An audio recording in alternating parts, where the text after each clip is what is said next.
Hi, this is Margo. This is Sunday evening, September 17th, 2023.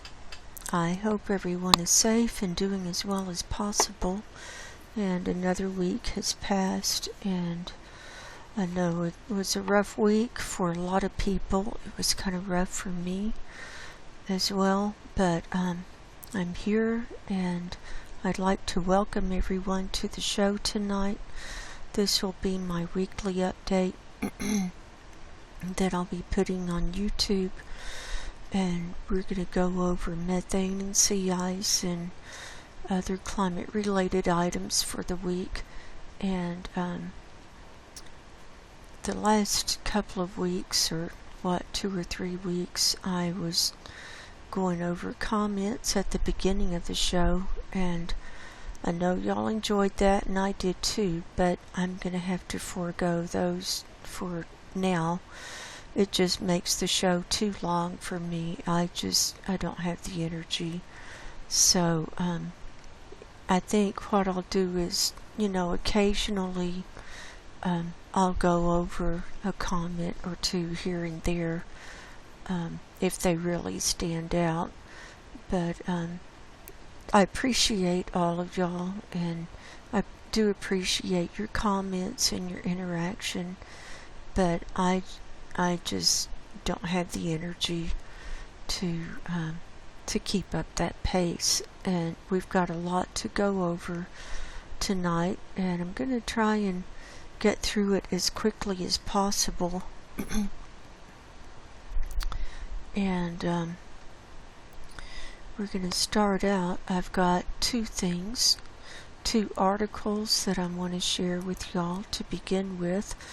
This was posted on September the 8th. Yeah, September the 8th, from the Alfred Wegener Institute, and the title says Polarstern reaches North Pole. And so we've been waiting for this, and their icebreaker, and it's a research station that they take out every year on the Arctic, and they launch from Norway, and they reached the North Pole this year on September the 7th, and the big thing is this picture. Look at this. Here's what the North Pole looked like on September the 7th, and see all the open water? Look at this. It's just huge amounts of open water, and then here are the pieces of sea ice. And so when we look at like NASA Worldview, and we're looking through a layer of clouds, and I say, now, see, we're looking through clouds, and this is open water. Where it's darker, this is the open water, and here's the ship right here, and so this is quite significant. So this gives us a visual of what the North Pole looks like, which is not the thickest sea ice, and it's not the coldest area on the planet, but it's what we think about, the North Pole. You never think about the ice melting, but the ice is melting at the North Pole, as we can see from their picture here. It was the first time they've been back to the North Pole since 2020. And, what did I do? Here we go. And I'm gonna go to this view. This is,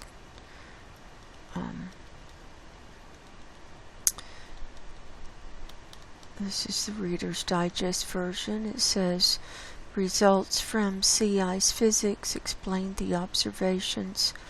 For example, an anomaly in ice drift became apparent early this year, pushing thicker ice southward from the west central Arctic.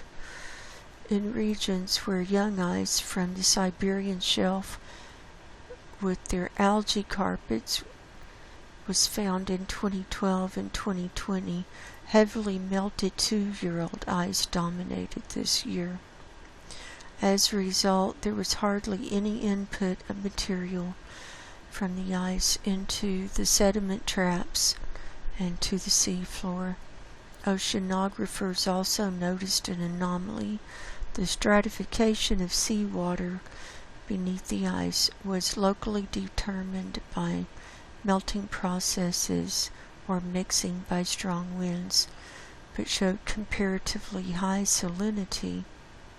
This possibly resulted from overall low melting and reduced input from the freshwater-rich Siberian shelf seas. Directly under the ice at each station, planktologists encountered other swarms of animals such as various jellies, winged snails, amphipods, and copepods. Unlike in 2012, hardly any export of biomass to the deep sea was observed. Even at the end of the melt season, there is still a distinct layer of snow on the sea ice. This makes the ice and ocean below quite dark and leads to the rise of phyto and zooplankton from deeper water layers to the brighter underside of the ice. In addition, there are hardly any melt ponds on the sea ice, which are otherwise characteristic of the Arctic summer.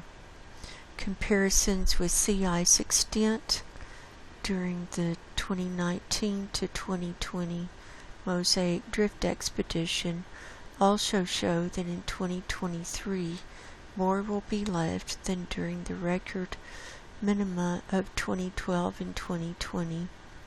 Despite 2023 being the hottest summer in the world since weather observations began, sea ice shows an even higher average thickness than in previous years. Well, that's what they say. I kind of doubt that, but that's what they say. The sea ice physicists and climate modelers explained this phenomenon with a strong low-pressure system influencing the central Arctic weather patterns this year. It remains to be seen how the ice melt will develop until mid-September towards the annual minimum sea ice extent. The first autumn storms are currently transporting warm air towards the Arctic. One more paragraph. Yesterday, the AWI research vessel reached the North Pole on schedule. It is the 7th time in total that in its 42-year history, the research icebreaker Polarstern visits the northernmost part of the Earth. The ship last reached the North Pole on August 18, 2020, during the Mosaic expedition led by Marcus Rex. The work, which will last several days, began with a dive to the geographic pole of 90 degrees north in 4,224 meter water depth. So they dived into the water. It must have been cold. Currently, the scientists are setting up their observations on the ice flow in the ocean and on the sea floor. They will then continue their research southwards along 60 degrees east longitude. Polarstern is expected back in Bremerhaven on October 1st, 2023. So there's their report, and I'll leave a link below to this article. And so this is the picture. I mean, it was worth it for the picture. And there's that. And then the other article I want to share This is from the Sam blog spot, arctic-news.blogspot.com. This is his latest posting. This is from Friday the 15th. And the title is Seafloor Methane Tipping Points Reached. So this is significant. We're going to go to this larger view here. And he says the bold black line at the top of the image below, adapted from Climate Reanalyzer, shows extremely high sea surface temperatures up to September 13th, 2023, much higher than in any previous year on record. So here's the black line above the red here. So this is this year. And so we know, we've been watching his postings, especially about record sea surface temperatures. The image below, created with NASA data, shows why these extremely high sea surface temperatures are so worrying. The image shows monthly mean global surface temperature anomalies, open ocean, versus 1901 to 1930. The ochre trend, based on January 1900 to August 2023 data, indicates the latent heat tipping point was crossed in 2021, and the sea floor methane tipping point could be crossed in 2033. So that's this line here, the longer line to the east there, from left to right. The red trend, based on August 2008 to August 2023 data, and better reflecting variables such as El Nino, indicates that the seafloor methane tipping point could be crossed late 2023. And then data show the seafloor methane tipping point was reached in August 2023.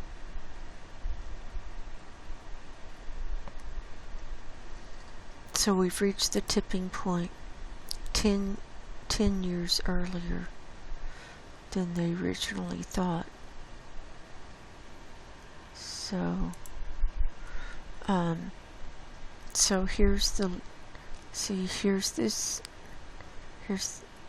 year, or his recent, the actual data, and here's the red tipping point, and they're saying that the seafloor methane tipping point is when the sea surface temperature is 1.35 C higher than normal.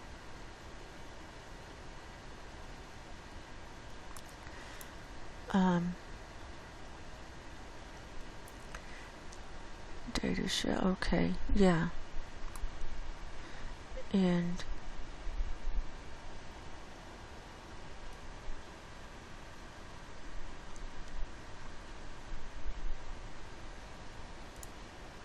so let's go back to the article.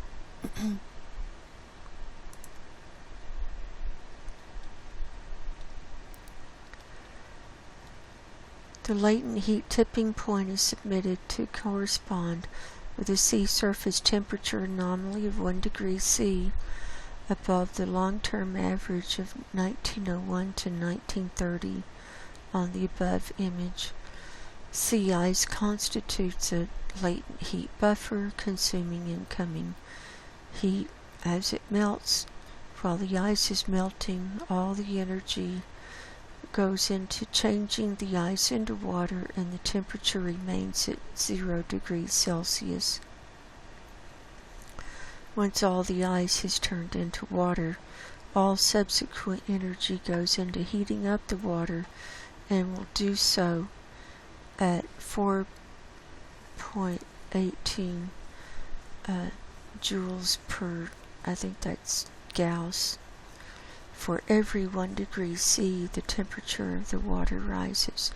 Once Arctic sea ice has become very thin, which it has, ocean heat that was previously consumed by melting the sea ice no longer gets consumed by melting of the sea ice, and further incoming heat instead gets absorbed by the Arctic Ocean, rapidly pushing up the temperature of the water of the Arctic Ocean.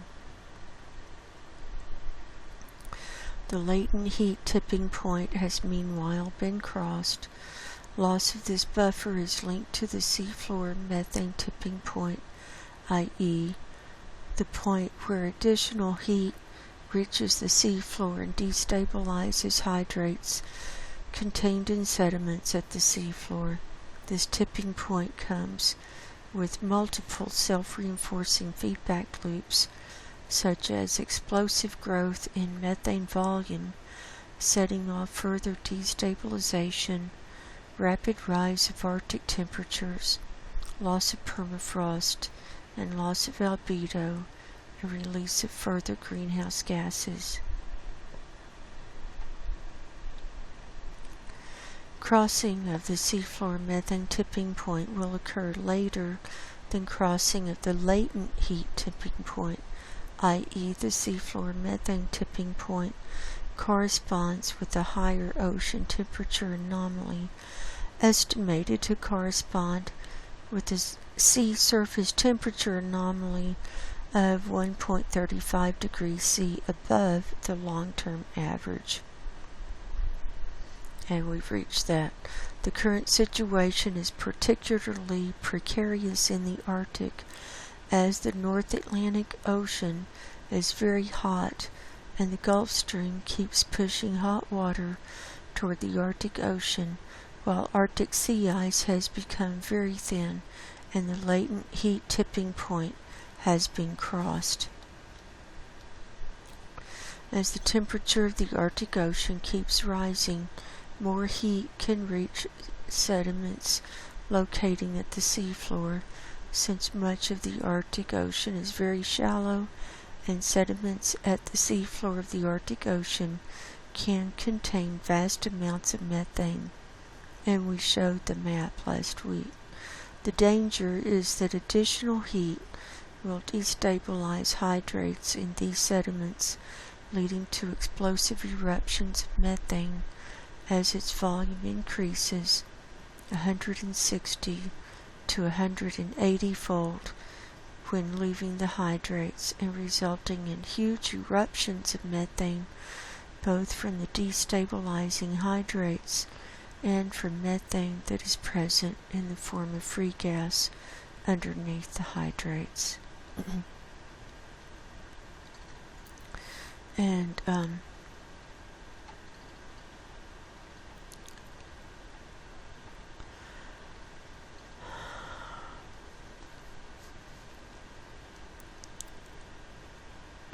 so we've reached the tipping points, and then he's got, this is from Earth Null School, and this is here at the North Pole.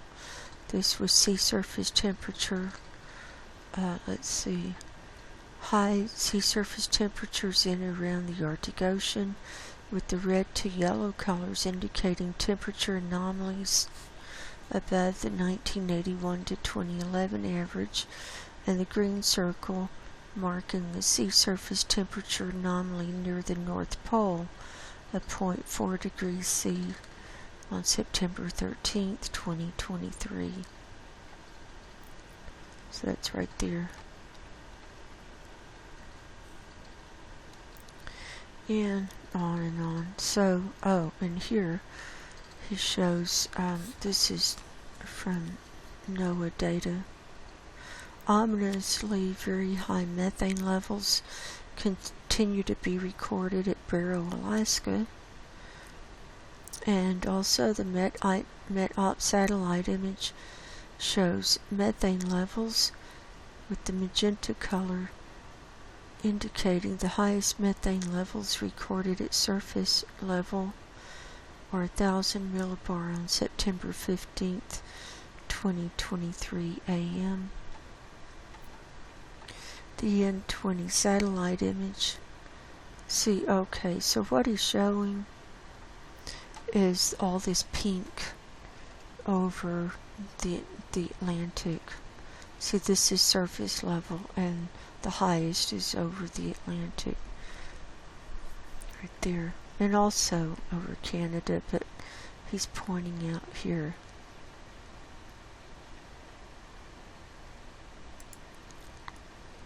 And gotta go back down. Here's the Barrow, Alaska, and see methane. I'm assuming this is at surface level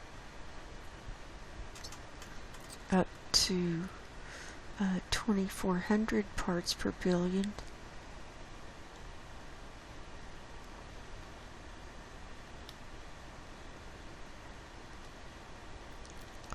And the N20 satellite image underneath shows methane levels at an altitude corresponding with 487 millibar on September 10th a.m. The magenta color again indicates the highest methane levels recorded at the time. So we're seeing the pink. See all the pink there. And so note the high levels over the Beaufort Sea and elsewhere over the Arctic Ocean, as well as high levels recorded over oceans in the southern hemisphere. And so he says, a catastrophe of unimaginable proportions is unfolding. Life is disappearing from Earth, and runaway heating could destroy all life on Earth. At 5 degrees C heating, most life on Earth will have disappeared. When looking only at near-term human extinction, 3 degrees C will likely suffice. So, we've reached the tipping point. That was the big thing. And we reached it 10 years earlier than their conservative estimation. 10 years earlier. We've reached it in August rather than at the end of 2023.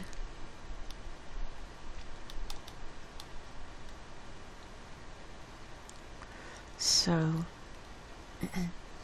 there's that. So I'll leave a link below for those two articles. Now, let's get on with our report. And we're starting here on Climate Reanalyzer.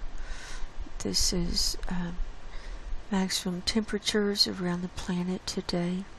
This is air temperature, and we're seeing the colder air over this Arctic region, especially on this east side, just up from Greenland, going all the way over to Russia there, and it's going down into the dark aqua, and so we're going like -5C there. And see, so this is air temperature, and it takes a while for the water temperature to be affected by the air temperature, and especially since this water has been heating up all summer. The sun is going down up there, but it's still they're still getting sunlight right now. And we've got greens around most of the coastlines, and we've got reds coming up into Canada. Anyway, the whites have gone away, looks like, in most of the U.S. We've got whites down here in Mexico and Belize, and here through a lot of the interior of South America and then across Africa, North Africa, and the Congo region, and then coming across the Middle East and Pakistan. And the whites denote about 40 degrees C or higher, or 104 degrees Fahrenheit or higher. Here's 2-meter temperature anomaly, and even with the colder air, see, it's only in this one little band where it's colder than normal, and these other areas are higher than normal over the rest of the Arctic there. And we've got lots of browns and dark browns from Canada all the way down. Then we've got blues, so that's colder than normal for a lot of the US, and then browns in northeast Canada.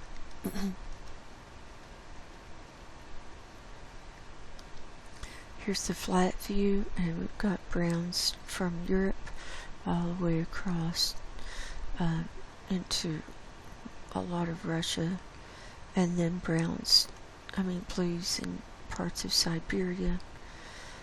Heavy brown, and moving into reddish brown down here. This is, I think this is Paraguay, in Uruguay in South America, and browns and dark browns in Australia. And this Antarctic region has been super higher than normal this week, and we can see here's the Western Peninsula,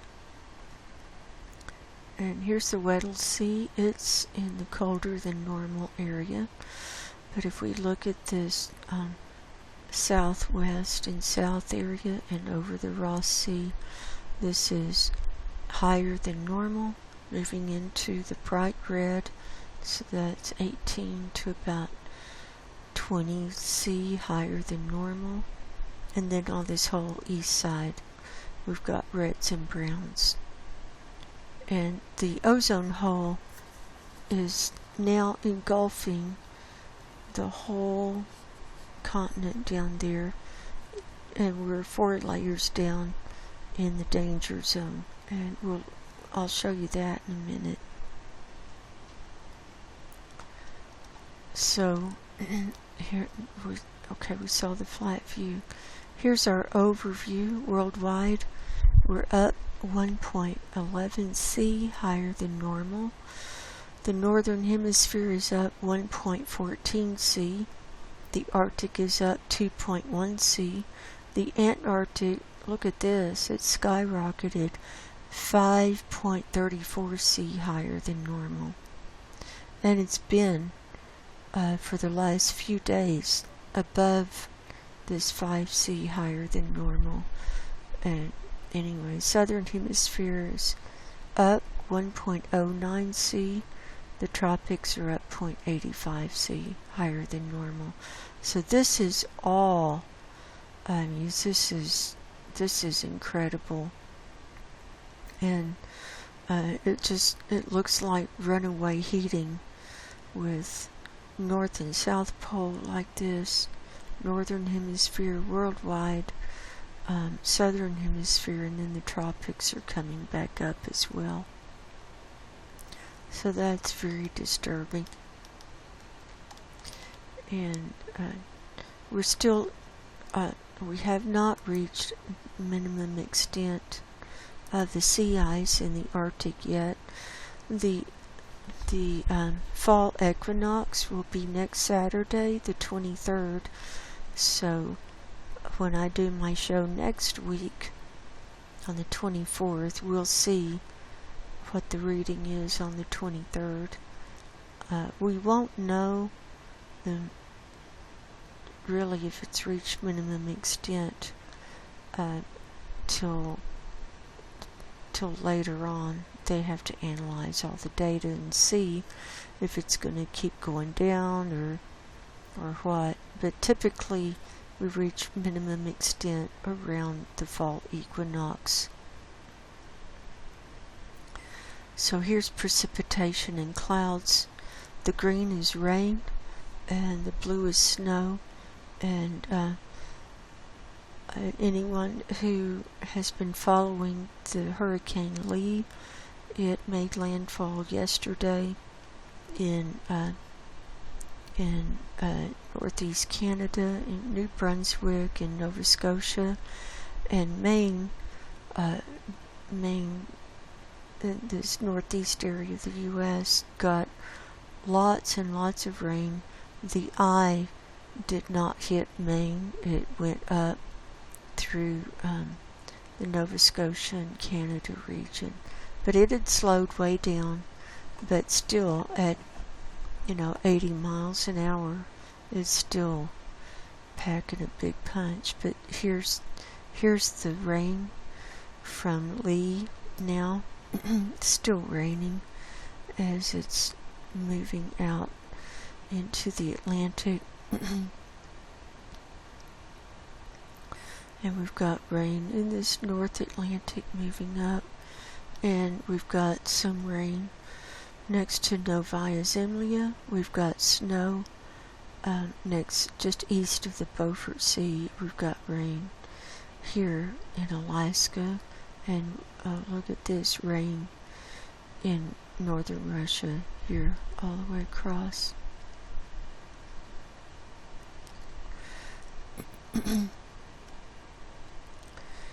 Here's the flat view, and then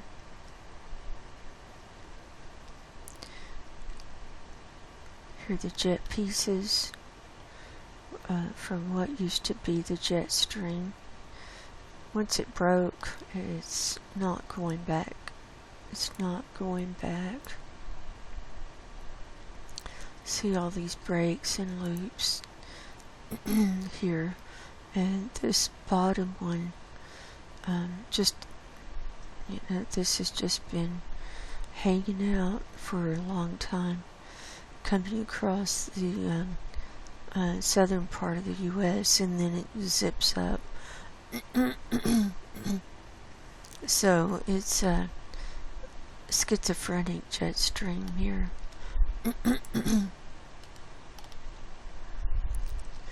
And then we'll see sea ice in a minute.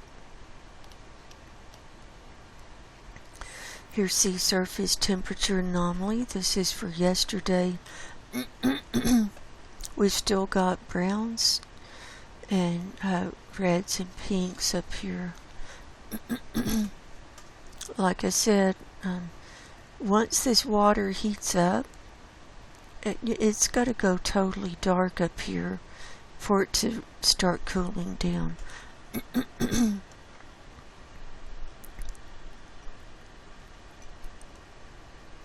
And now that we've reached the tipping point, we could have methane blowouts just any time. And one time of year that's especially dangerous for that is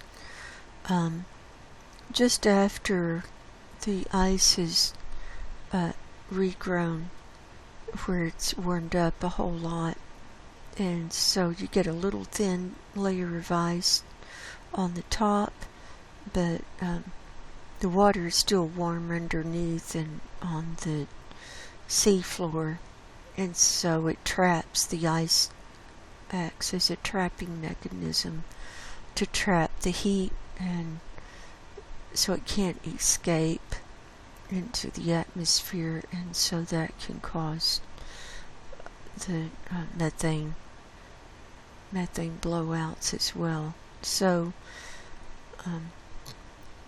we're not out of the woods just because we get out of the melting season.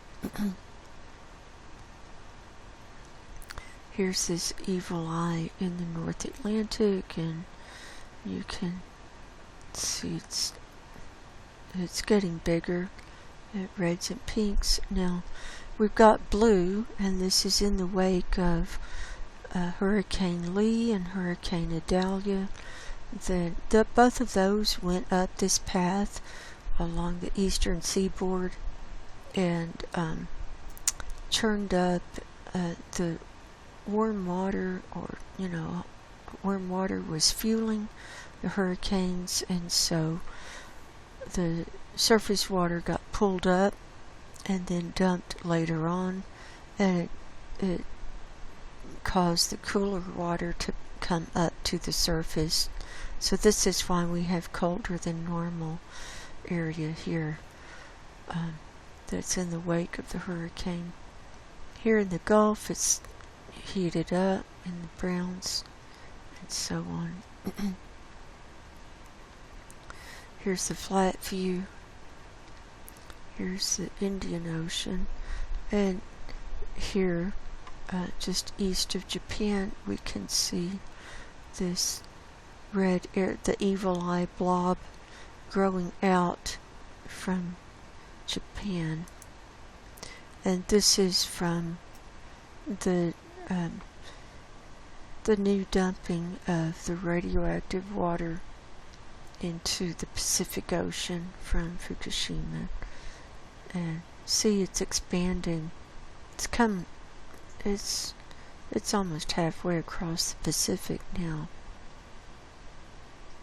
So that's not good. And here's our higher readings of the equatorial Pacific for El Nino. And it's in the browns instead of the reds.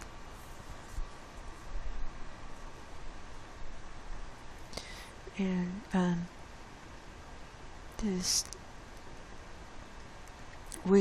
sometimes we see our evil eye blob in this northeast Pacific. That's kind of gone down, and so that's in the browns now. So there's that. Okay, now we'll move to methane. And we're going to start with the NOAA methane data for yesterday, the 16th. Met-Op-B satellite in the morning. Uh-oh. Wrong one. 1,000 millibar level is where we're going to start. And the mean average was 1,850 parts per billion.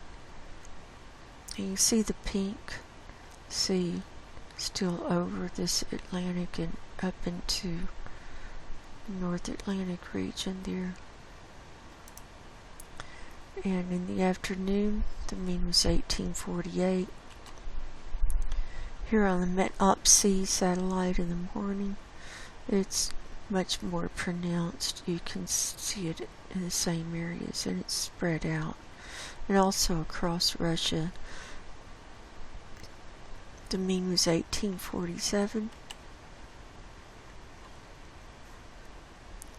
And in the afternoon, the mean was 1847.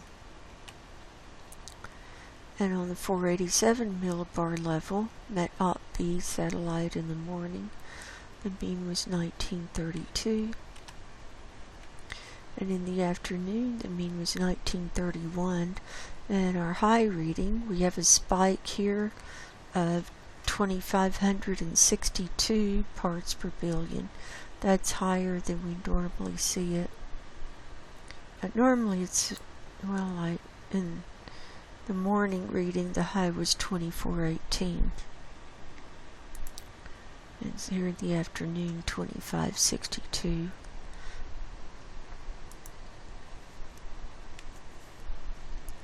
On the Met-Op-C satellite in the morning, the mean was 1899. And look how far south the pink is coming here. See, all the way to the Indian Ocean. 1899 was the mean, and in the afternoon the mean was 1898.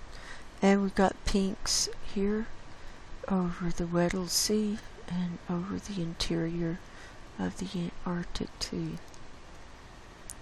So here's our weekly chart for the Met-Op-C satellite only, 487 millibar level. And for the 16th, that averaged out to be 1898.50, giving us an increase of 2.0 this week. So 2 weeks in a row of increase. And last week it increased 3.0, so it's gone up 5 parts per billion in 2 weeks. So that's a pretty steep increase. So we can see it right up here.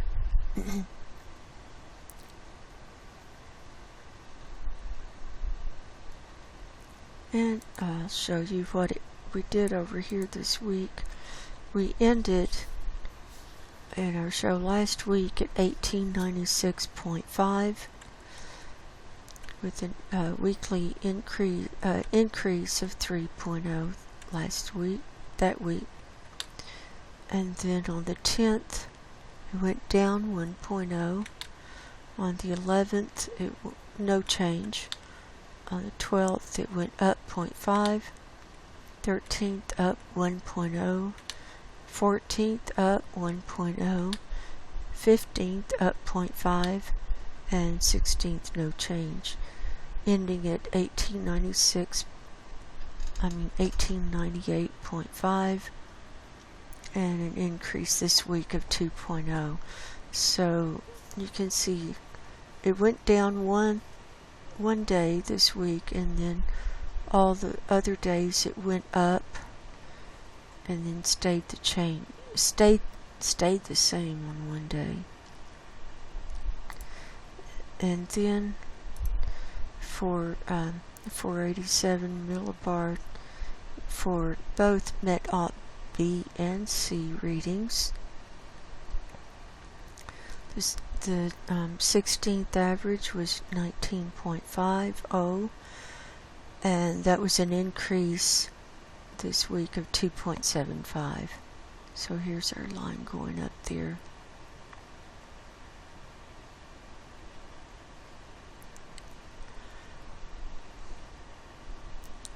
So here it's gone up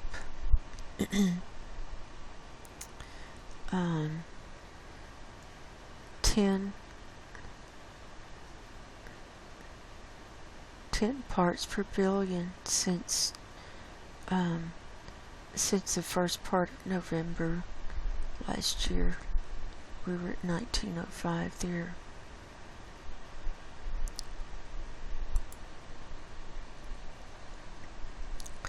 And then for 1,000 millibar, and that's equivalent to surface level, the 16th average was 1848.0, and we had an increase this week of 1.75.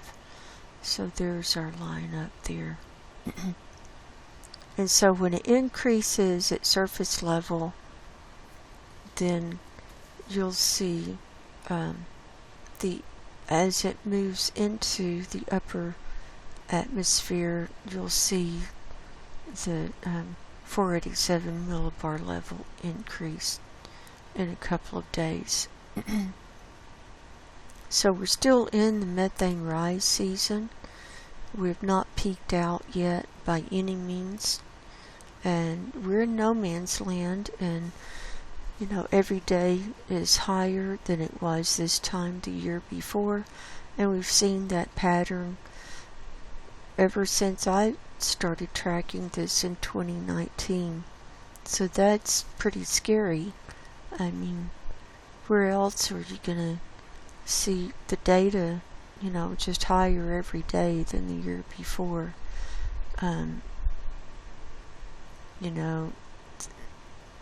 You gotta figure, we're in big trouble, and we're in no man's land.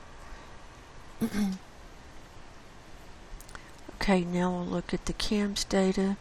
This is the Copernicus Atmosphere Monitoring Services out of the EU. And our base time and valid time are both for Saturday, September 16th. Arctic area and surface level is where we're starting.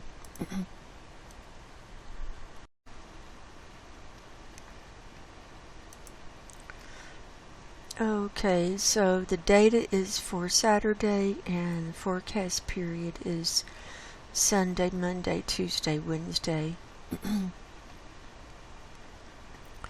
So,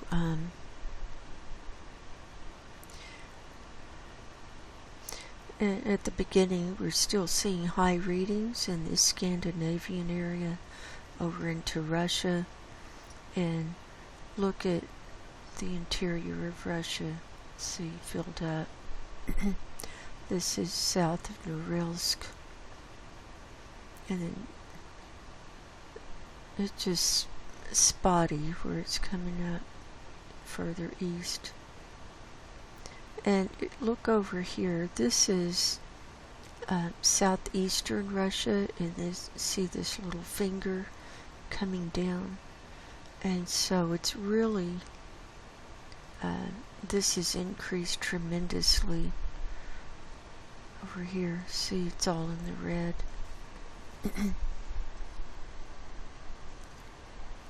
Right now, we're not seeing just huge amounts coming out of these coastline areas. This is this East Siberian Ocean or the Laptev Sea. We're not seeing, big blowouts here right at the second. And Komsomolets is kind of waxing and waning. It's still percolating. It's not really hemorrhaging at the moment.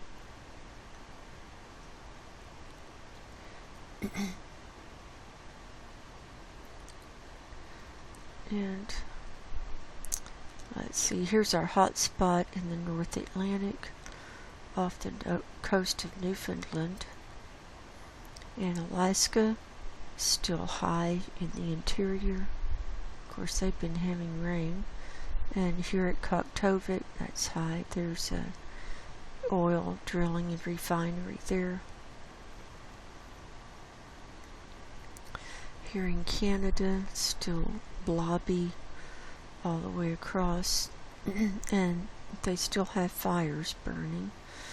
And this area just south of the Hudson Bay is really high. And then this northeastern area too. Of course, with the hurricane dumping all the water there, they'll be getting higher methane in a few days. And then here in the U.S., here's North Dakota, always huge emissions from what we've talked about before, which is oil drilling, and there's a lignite coal mine there, and carbon sequestration plant, and I don't know what all. Just, you name it, is there. And then we're seeing higher readings from Texas up and then coming east. See all the blobby areas. And see Texas, you're really looking blobby, especially around the coastlines. And then this eastern seaboard, and just all the way across.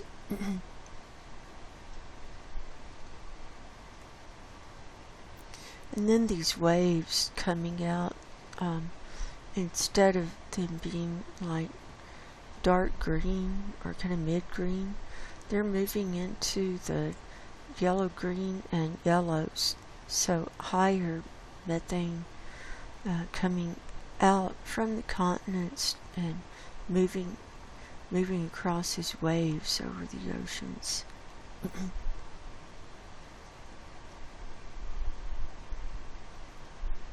So there's that. Now we'll go to the North Pole view.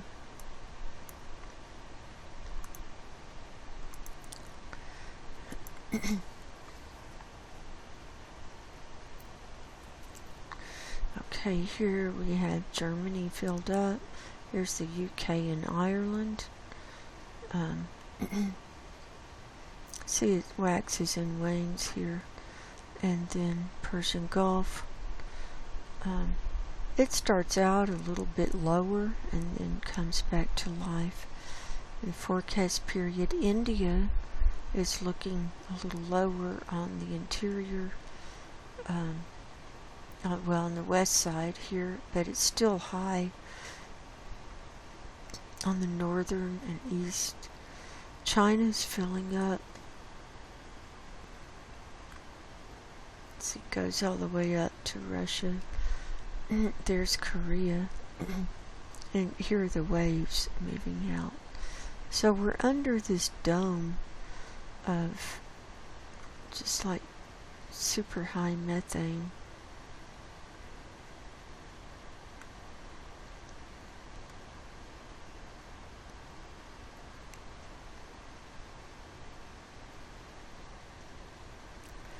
And then we'll look at global view.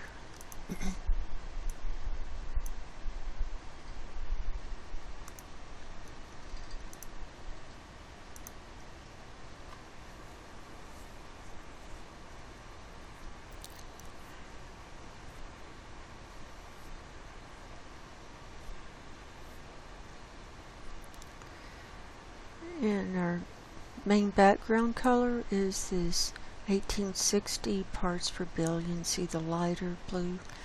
We've got a little bit of the darker blue popping through.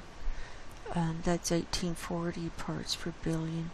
And see down here, just above Australia, in this Indonesia area and across, we've got lower readings. This is, and then we've got greens, which are higher readings further west and in the Indian Ocean.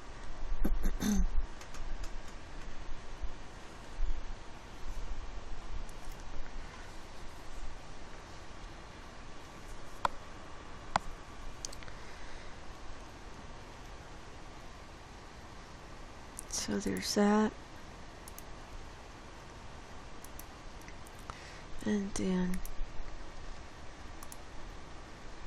here's 500 HPA, and see the yellows coming all the way to the Antarctic, so higher readings moving further south.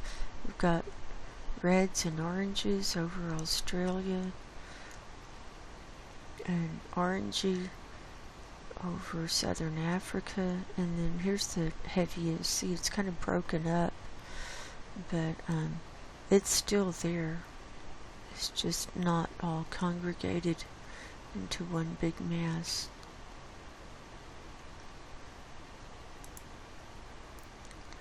And then total column. And this is the methane added up through all the layers of the atmosphere.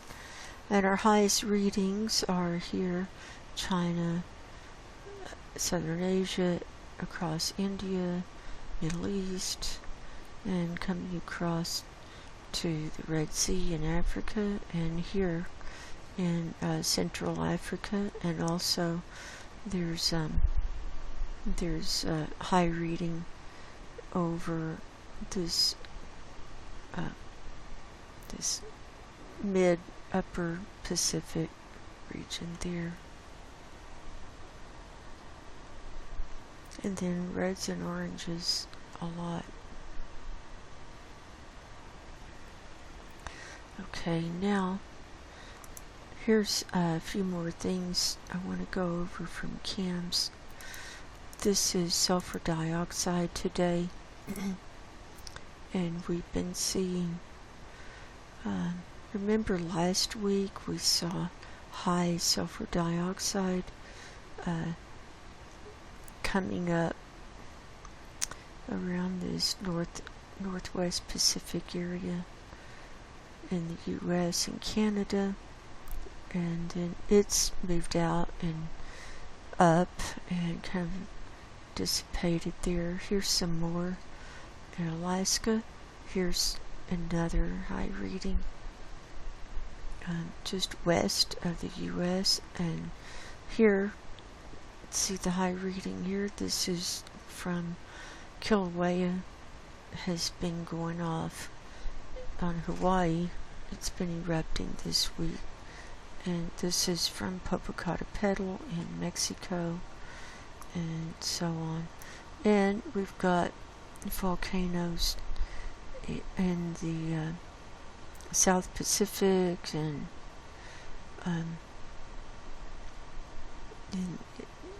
in the Izu Islands region, Japan, and so on. So lots going on.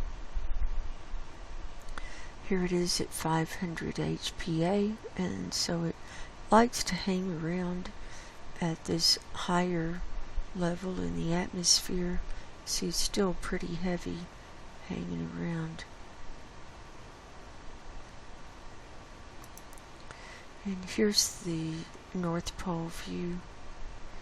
And here's, we can see how it's kind of streamed across North America and kind of smeared out and come across.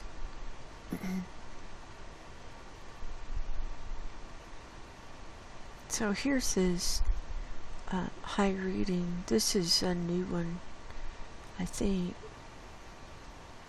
And I think this is from plate movement, from the Juan de Fuca plate, because we had earthquakes on the Juan de Fuca plate today. Significant. There was a 5.6 at the north end, right up here, so that would correspond.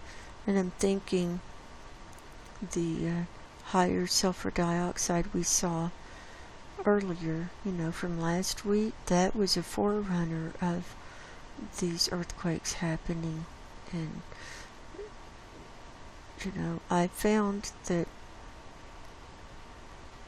high sulfur dioxide readings can be related to earthquakes, and as the rocks are shifting and moving, which usually starts happening a few days before the actual earthquake, if there's a pocket of sulfur dioxide in there, it can be released like really fast, just with a little bit of rock movement, and it can shoot up really fast.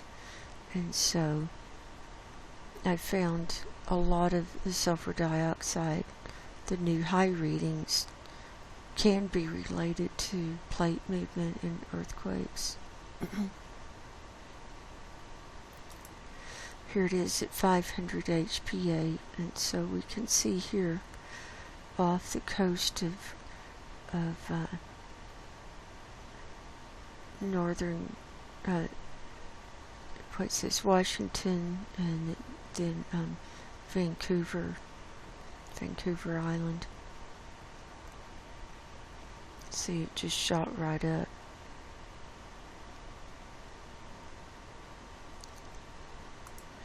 And here's the ozone hole today over the Antarctic. This is really shocking to see all this. This is covering the whole continent. There's just a little edge on the right that's not in this danger zone hole, but it might as well be in it.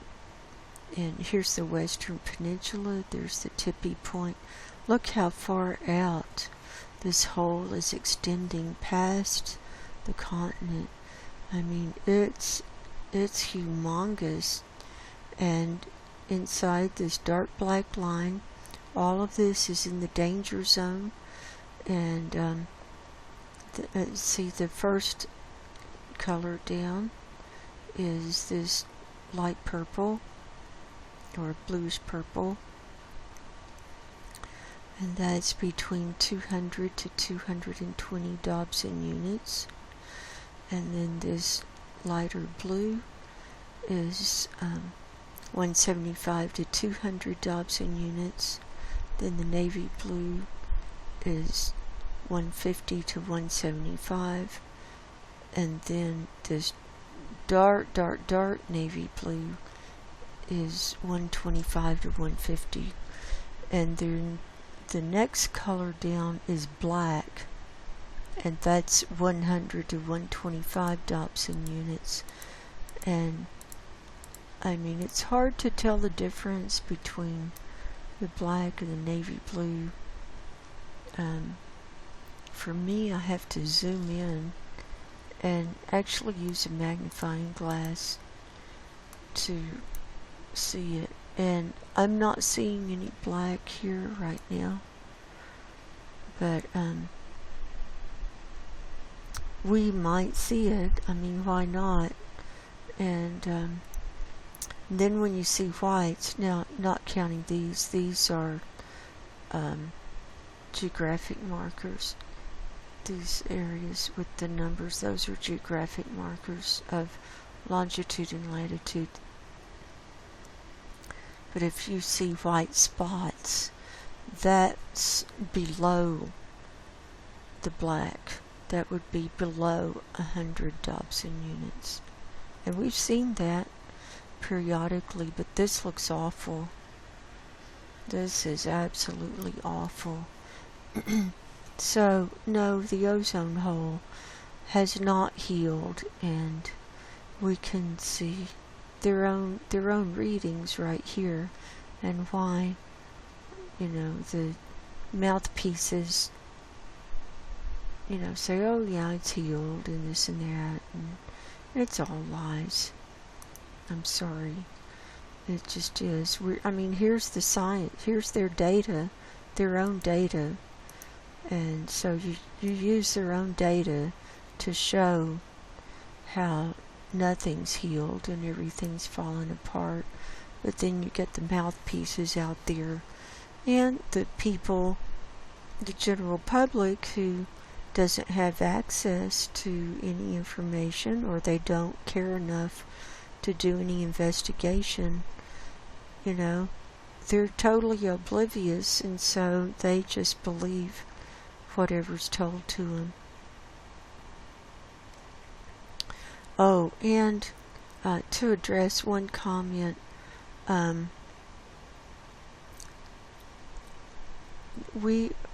what we have access to as Joe Blow general public is different data than what the climate scientists have access to, and they have. It's really it's almost like a secret society, and I'm not a climate scientist. I just started investigating this on my own back in about 2018, and I'm self-taught on all of these programs and everything, and started doing my own reporting as I was learning how to read all of these different sites. But this is what they allow the public to see, and this is I just think it's much worse than what we're allowed to see. And even this is bad, so can you imagine how much worse it really is? And we'll never know. We probably will never know until, it's just too late. It's too late anyway, but whatever. So here's the Arctic ozone.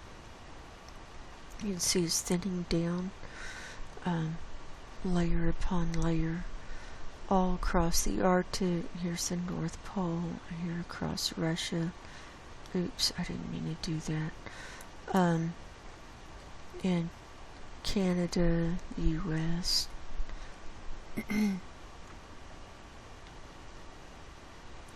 So, things that will eat away at the ozone layer are high sulfur dioxide, which we saw that the last couple of weeks up here. Also, smoke from wildfires. We've been seeing that all summer. And high methane readings, and we've been seeing that. And radiation from the sun, incoming radiation. And also nuclear tests and nuclear reactors. All of that affects the Earth's ability to create its ozone. It's the radioactive particle that's released. It goes up into the atmosphere and prevents the Earth from making the ozone. And so, how many nuclear reactors do we have? And they're building more all the time. This is just, we're just destined for death with all of this. How could we not be? I mean, seriously. Okay, here's the global view. And look at all the greens, all these holes. Anything below the solid yellow is below normal or healthy. So starting into greens and then blues. Then we've got the thickest in a band down here in the southern hemisphere, just outside of the ozone hole around the Antarctic.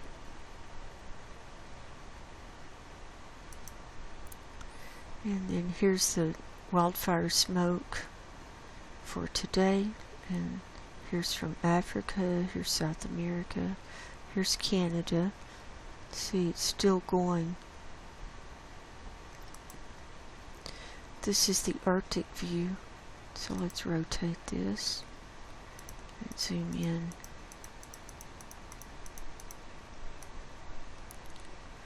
And we've got a little bit of smoke here in the Midwest, upper Midwest in the US and up. Here's some smoke. This is from wildfires in where Northern California and Southern Oregon and up. See the smoke. But here's Canada still burning from the west all the way up. And been burning all summer. Okay. And we'll go ahead and go over these couple of earthquakes. I had 138 when I took these pictures earlier today. These big dots are 5s and then the smaller dots are 4s, but I'm particularly interested in this area on the Juan de Fuca plate. Right here, this is at the north end, and here's Vancouver Island. Here's Canada, and this, there were 4 here when I took the picture. These all started this morning, 4.5, today at 2:59 a.m., 4.3 at 2:59, so same time. And then a 5.6 at 4:28, and then a 4.1 at 8:19, all this morning. So this, I'm thinking these are as a result of, well, the sulfur dioxide that we saw earlier and that came out from this area and across, was from plate movement prior to these earthquakes. And here's a detail of the largest one at 5.6 at Port McNeill. That's the reporting station west of Port McNeill.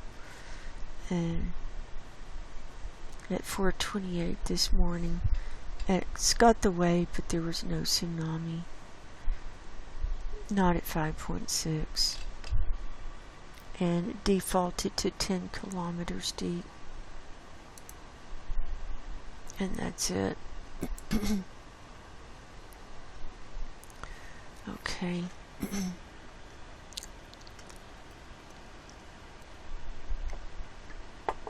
Now we'll move on to the sea ice portion. Starting with our slideshow on Climate Reanalyzer. I save these images every day. And here's sea ice concentration and snow cover. The white on the land, that's where it's snowing already. Here's snow across Russia, see? And here, Canada.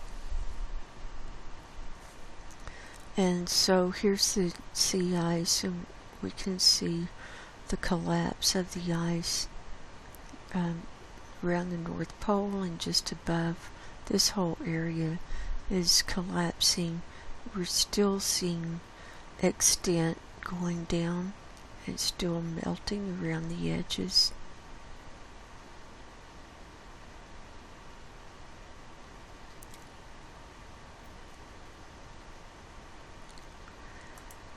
And let's see what happened this week. Here we were last Sunday, about the same. Let's see. And so we'll just click through. This was last Sunday, the 10th. Here's Monday, Tuesday, Wednesday, Thursday. Big change there. See, from Wednesday to Thursday, Friday, Saturday, and then here we are today. So, seeing melting on this west side and more collapse up here.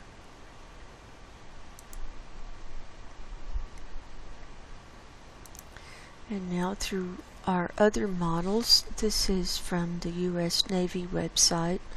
Their latest data is from Friday the 15th. Here's Arctic sea ice thickness.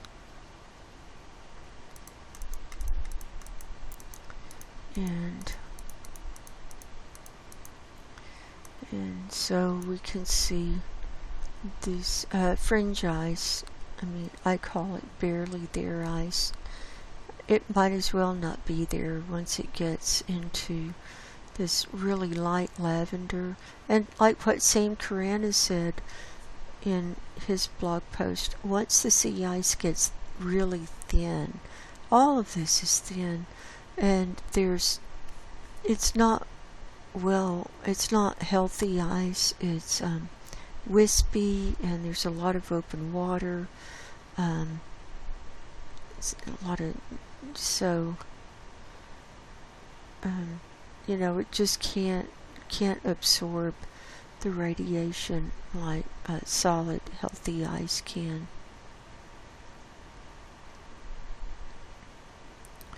And so here this bright aqua is this is the thicker ice from 2 to 2.5 meters thick, and it's in the little V shape, curved V shape, just above Greenland and Canada here. And the North Pole, we see, has gone down to from the dark purple and blue to just like a medium dark purple. So that's less than a meter thick on the ice that's there. And we saw from the polar stern picture, I mean, that's very telling with the open water. And that was on the 7th, so a week before this. So this is worse than what the picture showed even. So it's kind of, unless you see the pictures and all the different models, you think, oh, well, that didn't look too bad.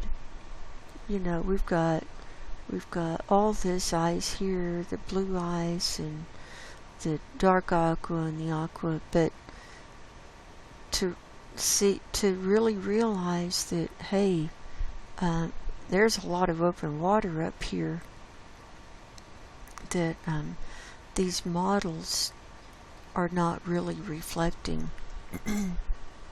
So we have to rethink how we interpret these models and don't get a false sense of security when you see this.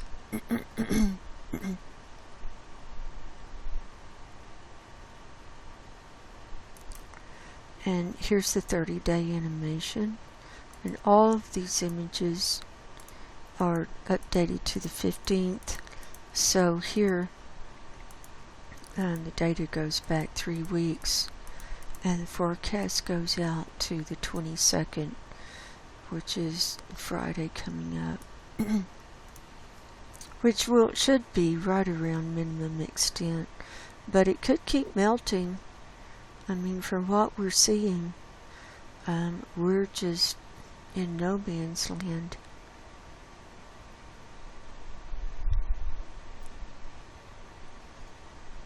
And it could continue thinning down even once we reach minimum extent, because it's melting from below too.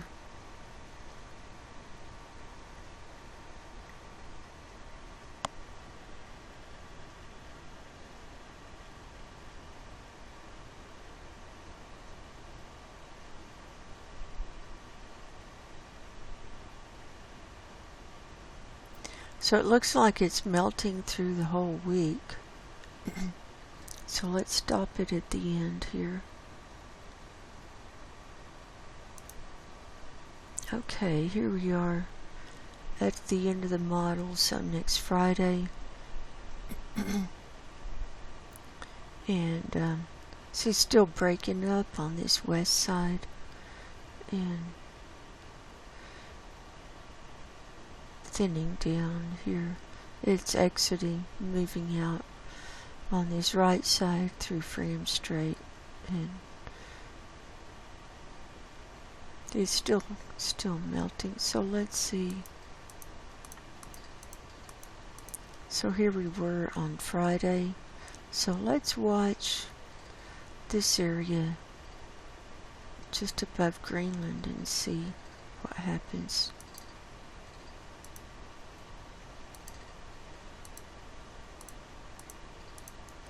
And I mean, not much. It's just not doing a whole lot. We're approaching, I'm thinking, minimum extent.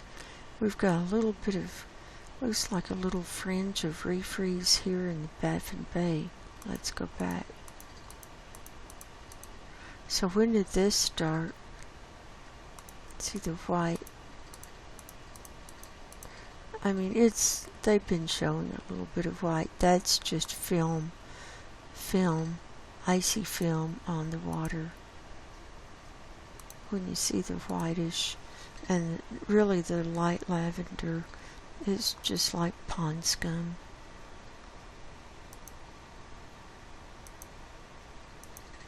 So it's deceiving to think that, oh, we've got ice there, and they count it. They count every little nth degree. So here we are.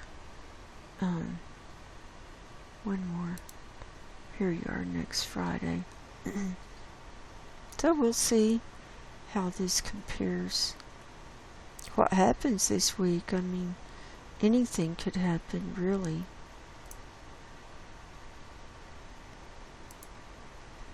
Here's the Beaufort sea ice thickness, and this barely there ice, just wispy, and So really this is open all the way to Alaska and Canada here, and the ice has a tendency to be shoved down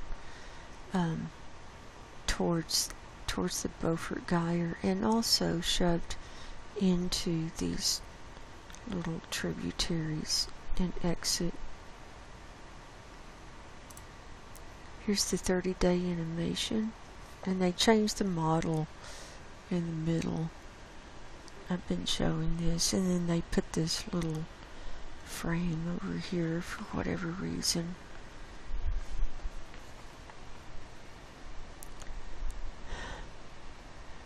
So yeah, it's still melting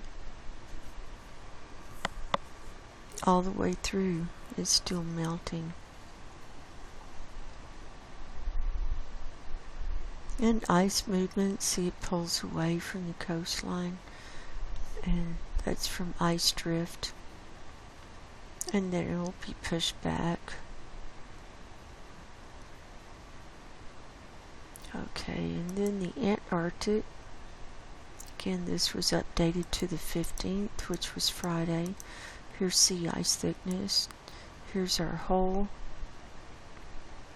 just above this northeast edge, and we've got some aquas around the coastlines.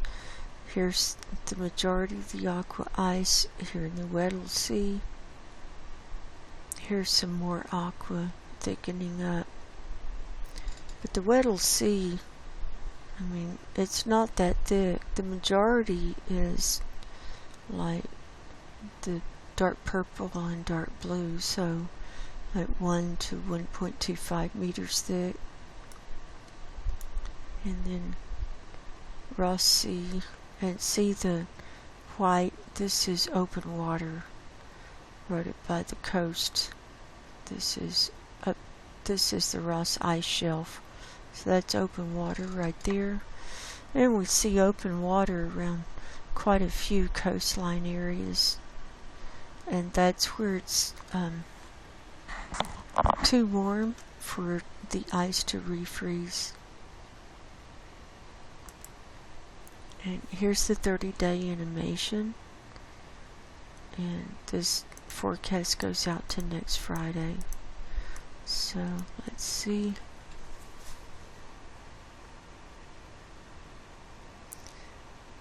Now the refreeze has just been terrible this year. We set record lows again this year. We set record lows last year, and now record lows again this year.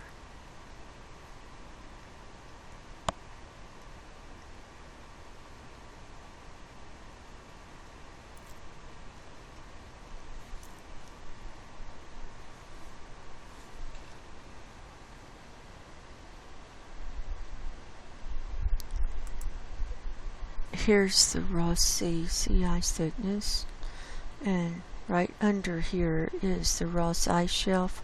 You can see that all this open water down here, then it's thinned, and here's aqua ice, so thicker ice on the left. This is really the east side. This is inverted. And you'll see this ice like moving down and out, and then here on the west side or the right side we've got thicker ice moving in.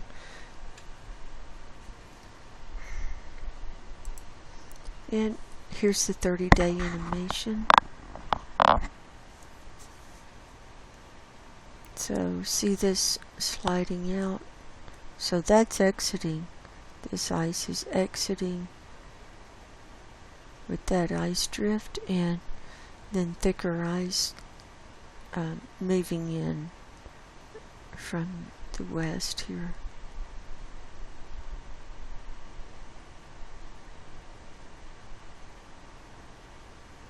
But this Ross Sea, it just pretty much stays the same. We don't see it really thickening during that 30-day period. It's just holding. And here's National Snow and Ice Data Center. This is for yesterday. Arctic sea ice concentration. And wherever you see blue, that's where it's melting. Here's the collapse of this whole northern part. It's still melting on the west side, and see more melting here. And this is part of the thicker sea ice where it's melting, and down here through the Lincoln Sea and all around the North Pole. And the brown line is the median, so we're well below that. And here's the melting chart for the Arctic. The blue line is this year, and it's still going down. See, it's headed at a sharper angle down than it had been the week before.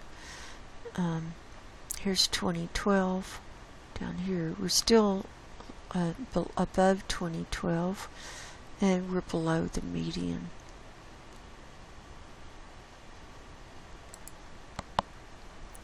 Here's the Antarctic. Here's this hole.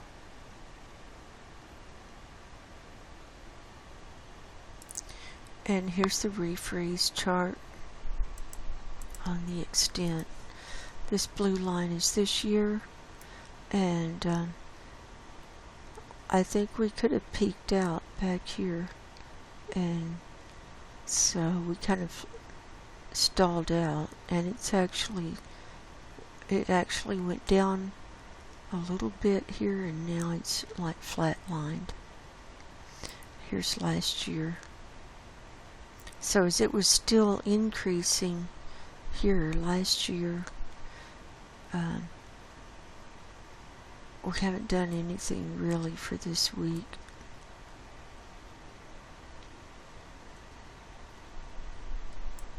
And here's the median.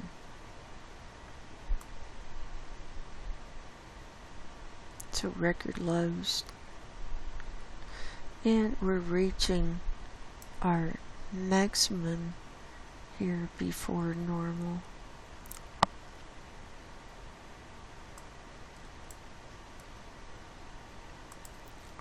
Here's Greenland.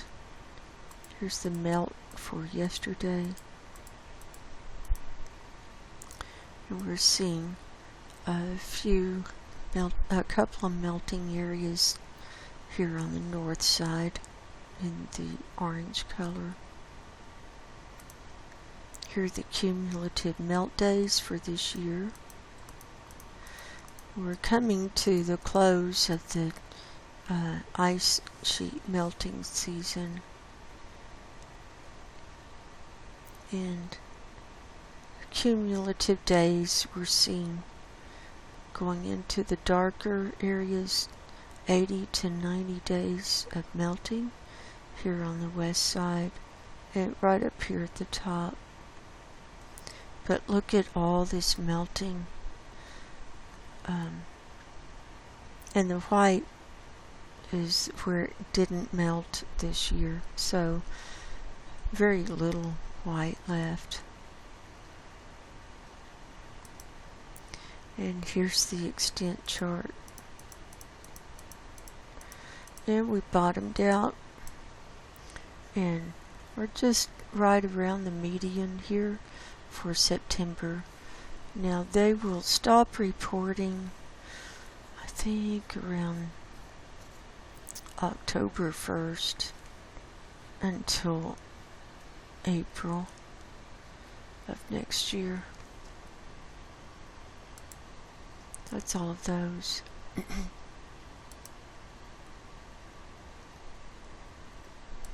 Okay, now we'll go to NASA Worldview, and now it's working in my Firefox browser this week. I don't know why. It didn't for 2 weeks in a row.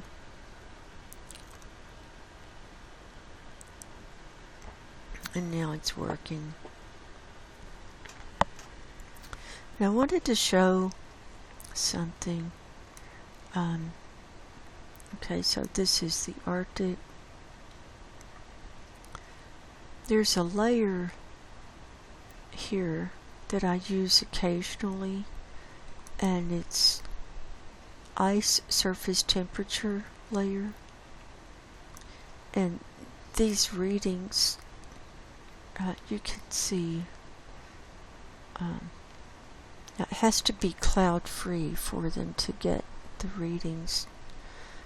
But this shows the ice surface temperature, and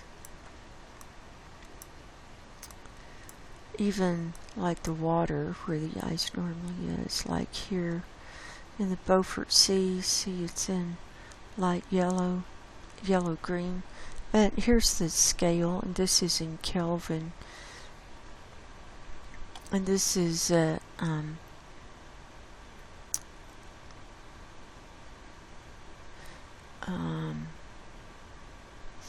274 Kelvin. And freezing for fresh water is 272 Kelvin. And for salt water, it's lower than that. I think a couple of degrees lower.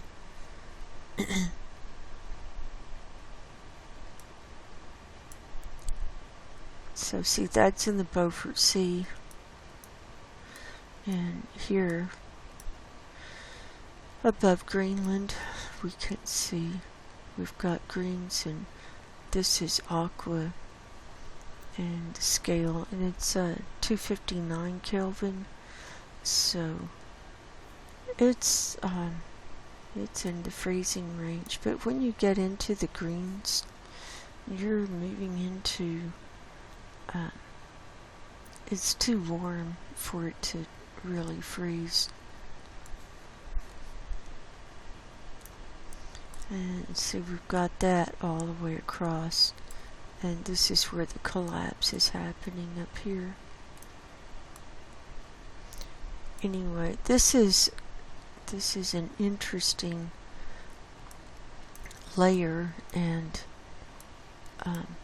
I found that I can use this in the winter time to track the sea ice up here too. And now that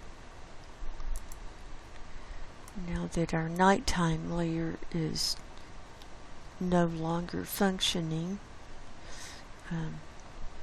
we might be using that layer. So here we are in the Arctic. So we'll start with this model.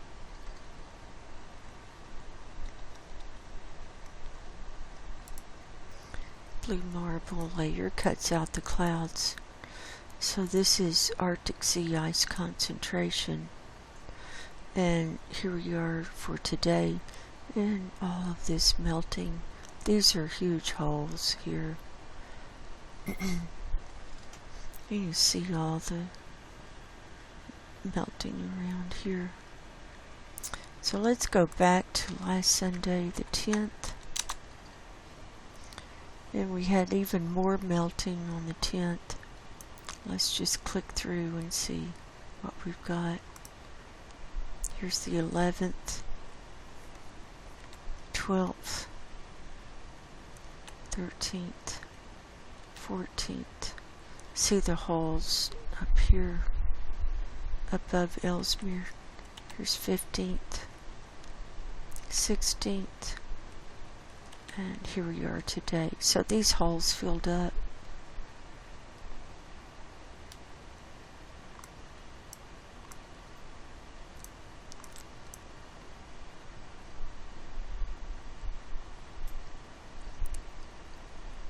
So there's that.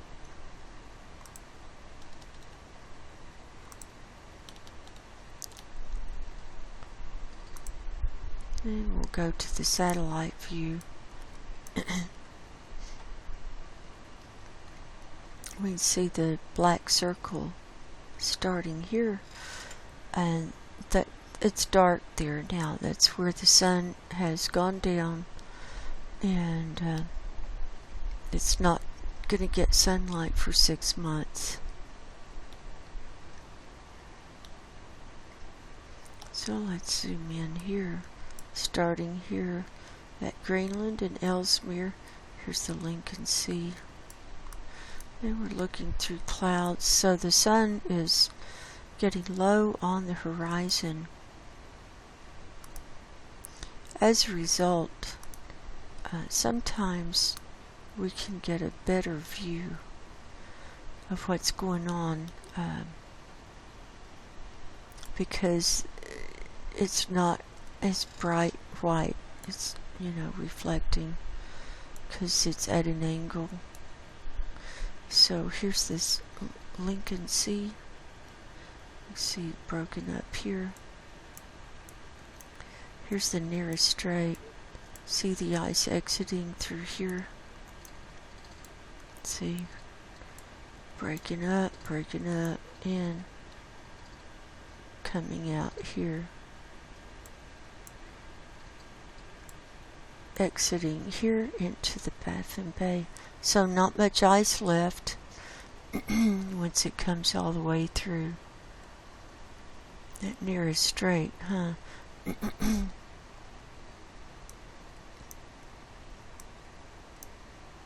Here's Baffin Bay, that's open. There's Greenland.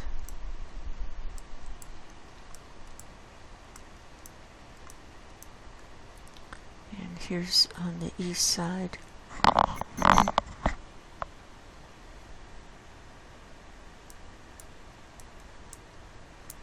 So we've got clouds over the ice. Here's some ice. See all the open water.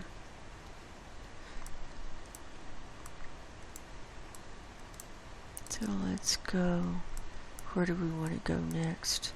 Let's go up this east side. So here's the eastern edge of the ice. There's yesterday. So we've got some clouds, but there's the ice. So look at these huge areas of open water there. See? There's the ice.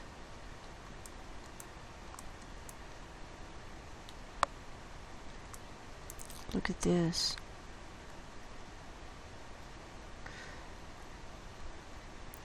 So this is like what we saw in polar stern.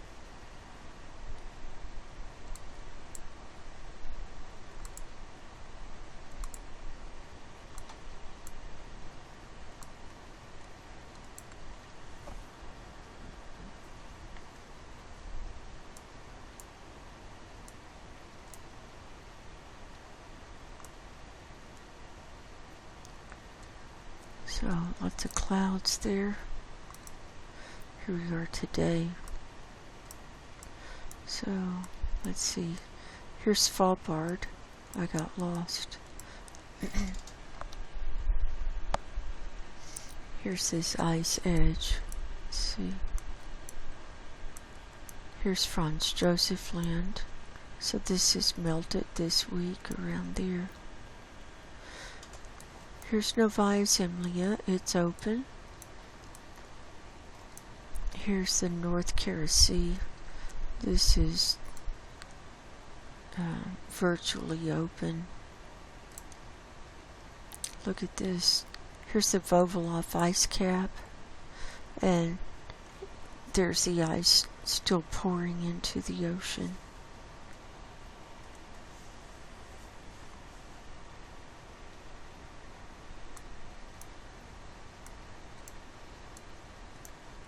Here's Komsomolets. See how clear this is? That's because there are no clouds right here, and the sun is at such a low angle. We're not blinded by the reflection.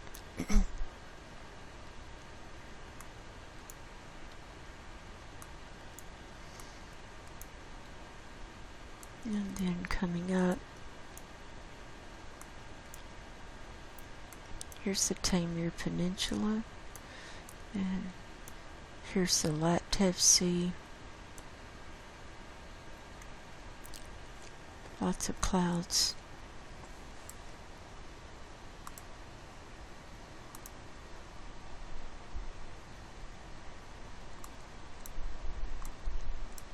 Here's East Siberian Islands. So this is all open here. Here's the, there's a cloud there. The ice edge is right down here. Right here, see? There's the ice edge. See? And as it breaks up, it starts moving out, giving a false reading on the extent.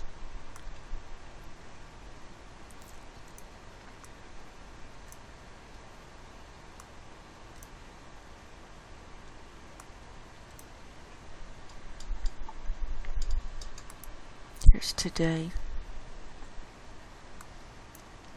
Here's the ice. See? See? Look at this. See? Open water there.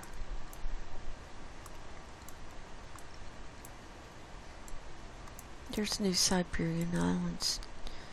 Okay, here's Siberia. And this is open. Here's, what are we looking at? These are clouds. So there's supposed to be some barely there ice here. I haven't found it yet.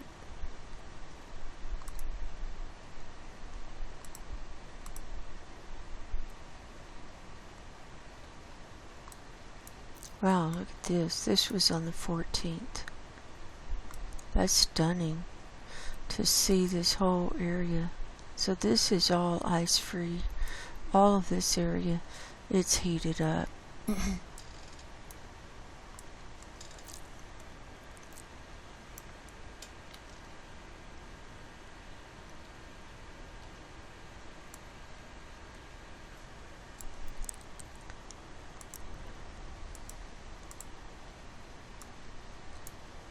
Here's the Bering Strait.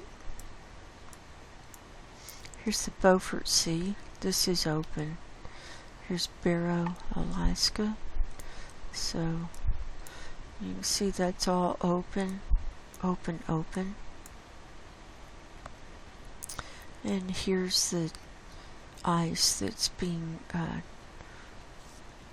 just kind of churned as it's moving down. And this had been some of the thicker ice, but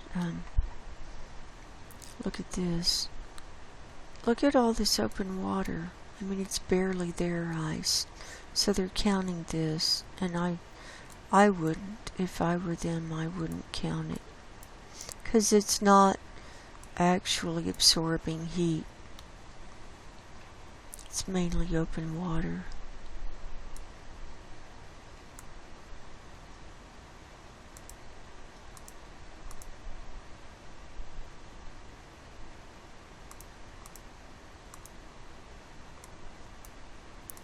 And then, where are we? Okay, look at this.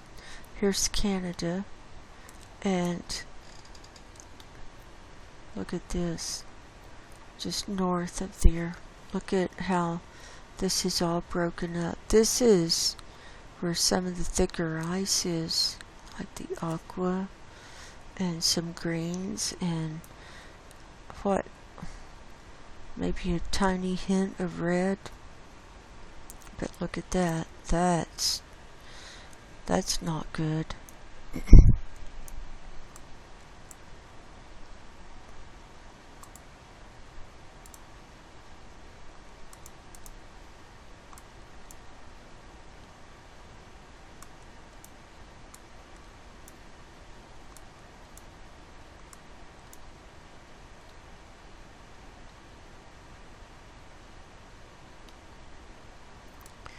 Coming on down, and here's Ellesmere Island.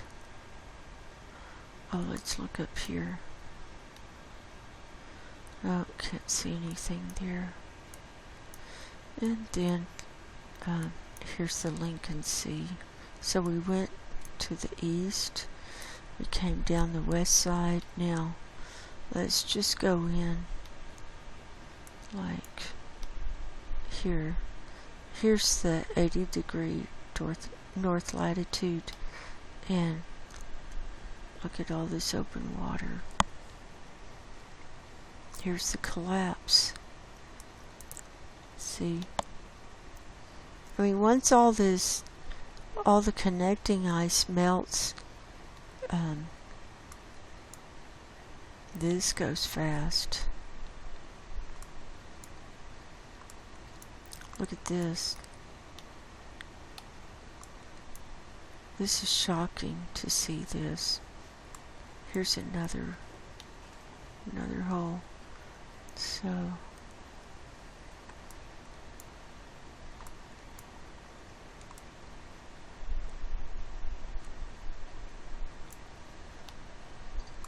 look at this. Here we go. There's the ice breakup.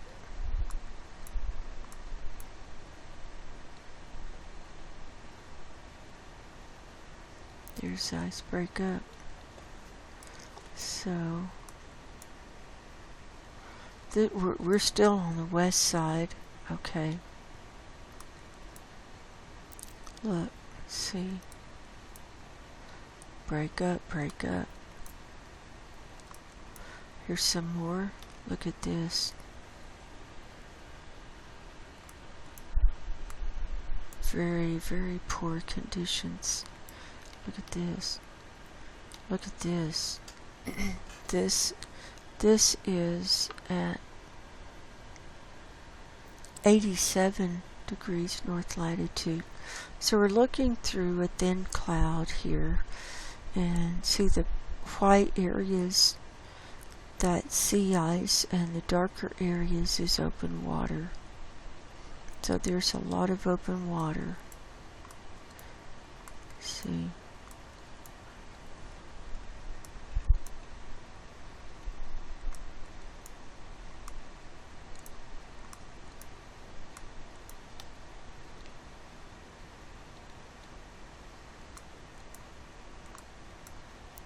And North Pole is right in here.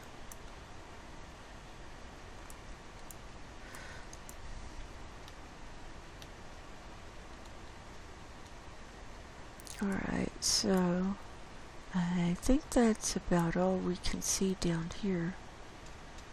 Yeah.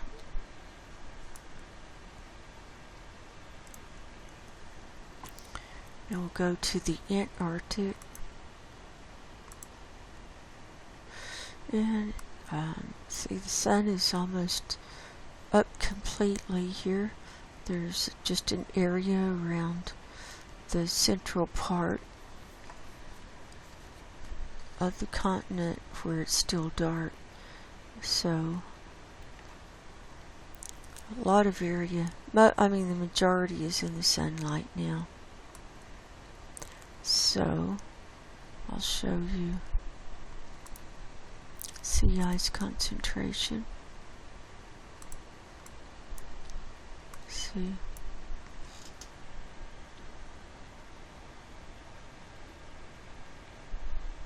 That corresponds to the other models. Now let's zoom in. I'm going to start here.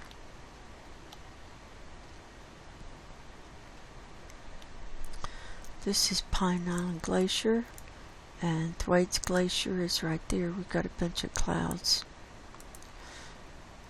Here's yesterday. Okay, here's the 15th. We've got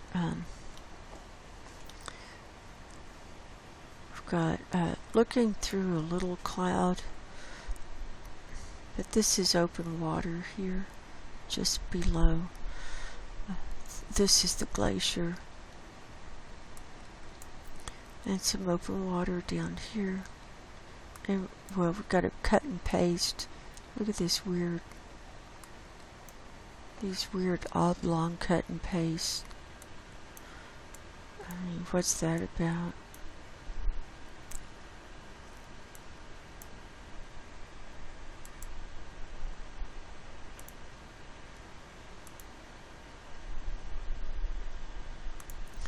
So here it was on the 12th. Let's see, our show was on the 10th. So this was from Tuesday, and you can see the open water here. See, and you can see the ice breaking off there. It's melting here. And then look at all this open water. This is just to the, I guess that would be the south of this ice tongue from the Thwaites Glacier. Huge areas of open water. And then see all that's breaking up. Here's the texture of the ice there. It's all knobby. That's probably the best view we've had this week. So here's another one like that. Look at all this open water. Here was the 10th. That was last Sunday. So we'll click through.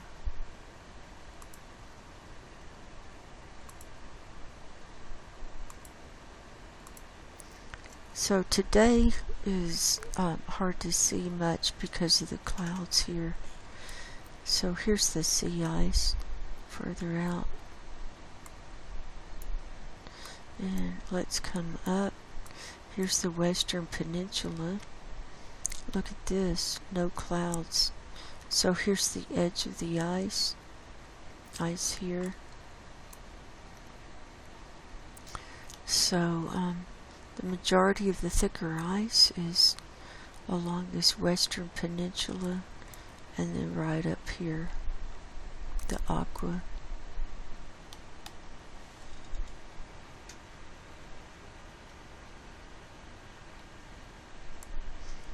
So here's the Weddell Sea.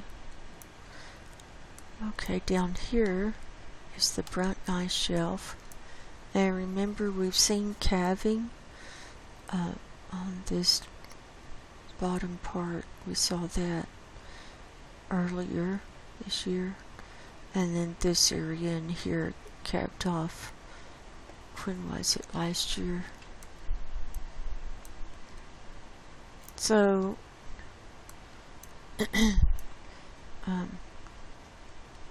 see how that's open water between the pieces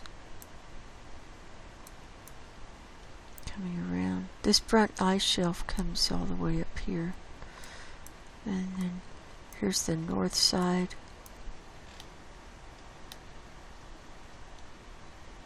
Let's see, look at this open water.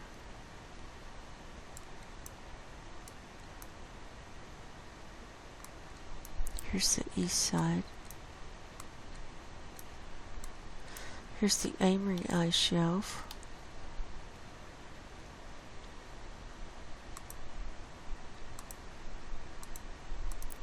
So, pretty cloudy all week.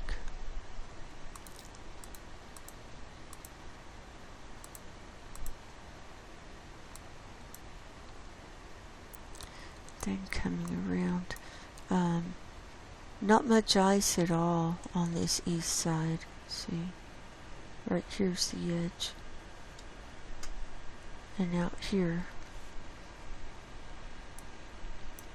see here, coming down.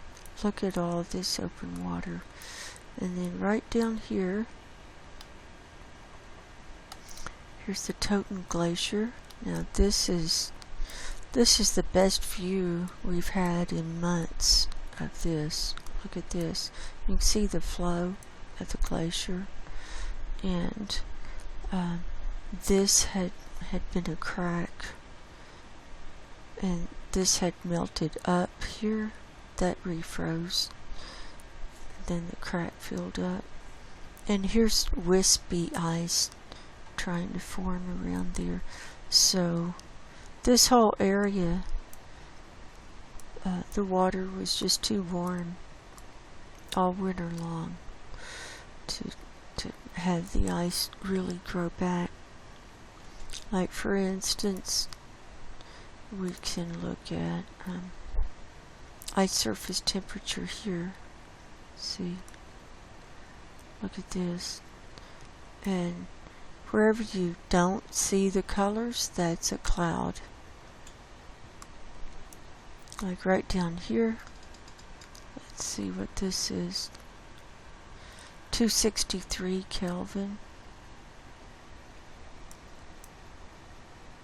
Right out here, let's see, anyway, you get the idea.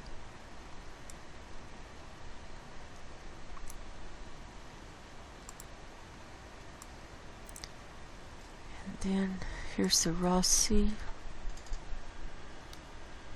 And this is the area where we saw the open water. And here's Ross Island. Here's Mount Erebus, the volcano. Look at the shadows of these volcanoes, see? So the sun is shining from the left here.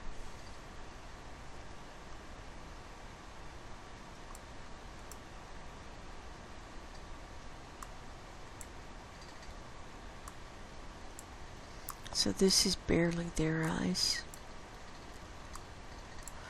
And then on the west side,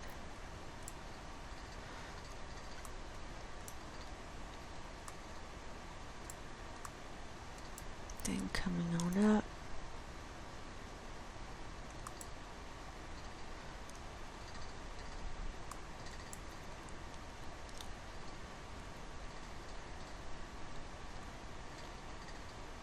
see open water around here.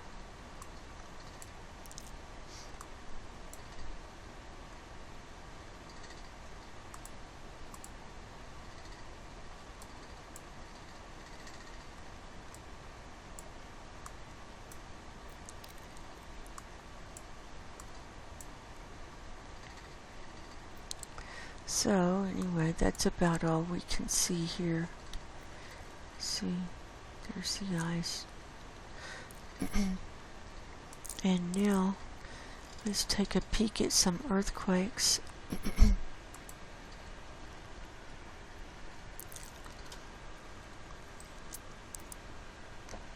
Right now we've got 137 worldwide in the last 24 hours. This 5.1 in northern Italy just came in. Let's take a peek at that. Look at this. This is on land.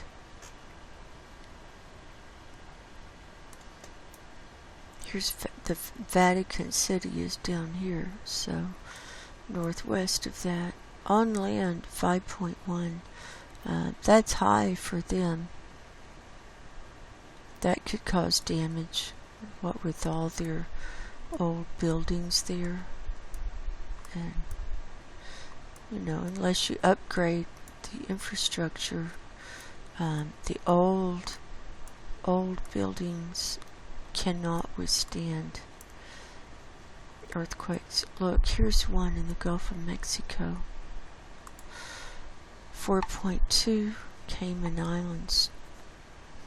We see them here occasionally. There is a fault line right there. And then here on this Juan de Fuca plate. So we still have the 4. So it looks like that was it for there.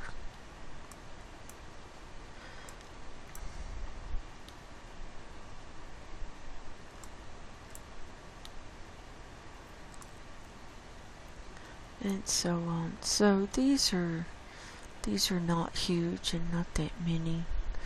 So let's go to 7 days all magnitude.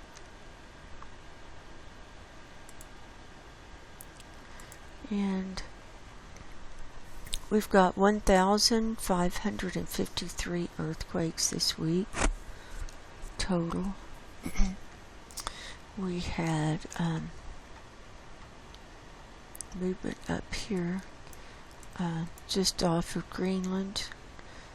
There were 4 here, and all of these happened on the 12th.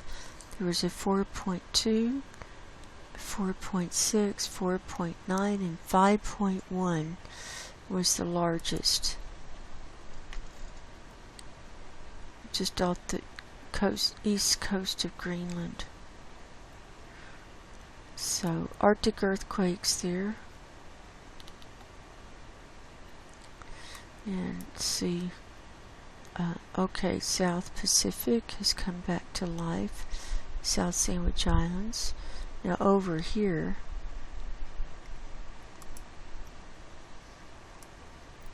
west of South America, we had 3. The largest was the 6.1 at the West Chile rise. That was on the 13th. And then 5.6 southeast of Easter Island on the 14th. And let's see what else.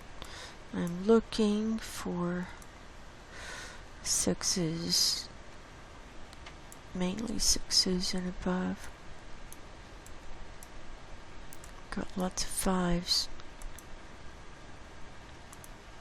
Here's a 5.9, that could be a 6. Central Mid-Atlantic Ridge, right in the middle there.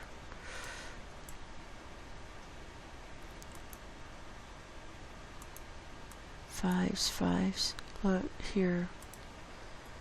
4.0. Santa Rosalia, the 14th. Here's one on the north end of the Cocos Plate, 4.6 on the 12th. And these plates are like bookends. See, here's the Juan de Fuca plate, here's the Cocos plate, and this fault line connects them here. And in the U.S. it's called the San Andreas fault line. In Mexico it's called the Imperial fault line.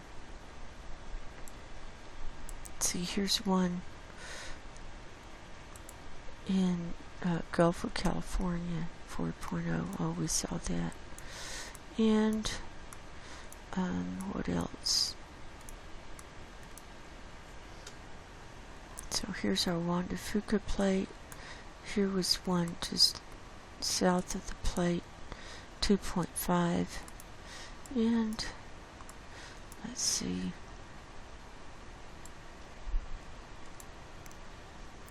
Just more of the same. See the patterns.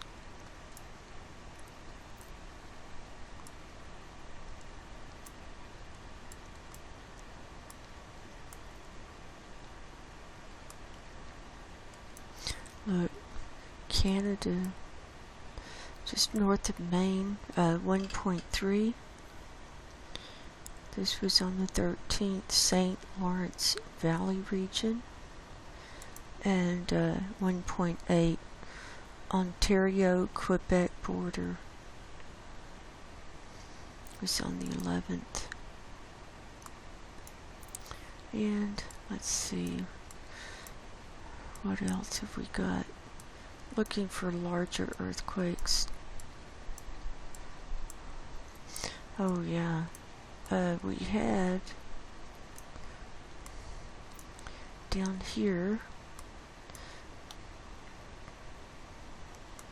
This is in the Philippines, 6.3 north of Namuac, Philippines. That was on the 12th. And then some 4s there. And see, that was in the water, so that buffered that shaking. And then down here, here was a 6.0 on land near Ternate, Indonesia, 162 kilometers deep, and that was on the 11th. So that probably did damage. I guess y'all heard about all the flooding in Libya. Tens of thousands of people died. I mean, we're seeing massive, and we're going to see more and more of these things as the earth changes more and more.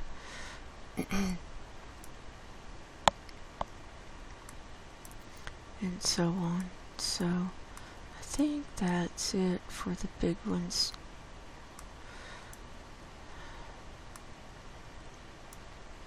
So that's my report for tonight, and then we will continue reading out of the book of Tobit to bring things back to a spiritual perspective. And this is one of the books of the Apocrypha. Tobit chapter 7.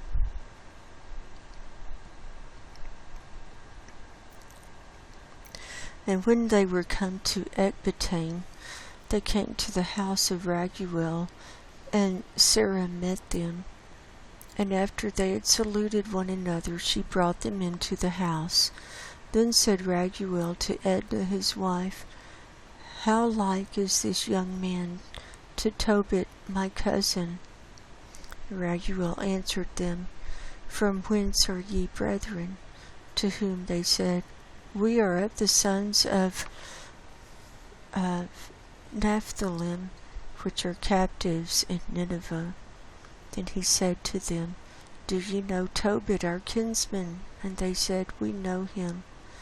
Then said he, Is he in good health? And they said, He is both alive and in good health. And Tobias said, He is my father.